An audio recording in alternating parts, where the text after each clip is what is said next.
வணக்கம். சற்றுமுன் வெளியான முக்கிய அறிவிப்பு.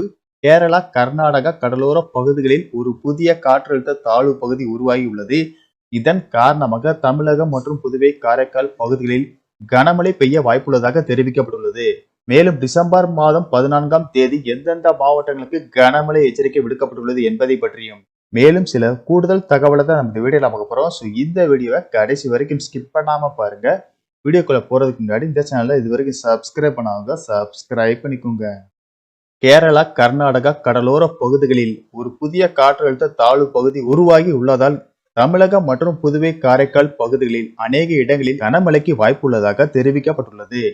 அதன்படி இன்று தஞ்சாவூர், திருவாரூர், அரியலூர், பெரம்பலூர், திருவண்ணாமலை, திருப்பத்தூர், கிருஷ்ணகிரி, தருமபுரி, ஈரோடு, கரூர், நாமக்கல், விழுப்புரம், கடலூர், நாகப்பட்டினம், கள்ளக்குறிச்சி, சேலம், திருச்சிராப்பள்ளி, புதுக்கோட்டை, சிவகங்கை, ராமநாதபுரம், திண்டுக்கல், மதுரை, நீலகிரி, கோவை, திருப்பூர், தேனி, தென்காசி, தூத்துக்குடி, திருவள்ளூர், செங்கல்பட்டு, சென்னை, காஞ்சிபுரம், ராணிப்பேட்டை உள்ளிட்ட மாவட்டங்களிலும் புதுவை மற்றும் காரைக்கால் பகுதிகளில் ஓரிரு இடங்களில் மிதமான மழைக்கு வாய்ப்புள்ளதாக தெரிவிக்கப்பட்டுள்ளது.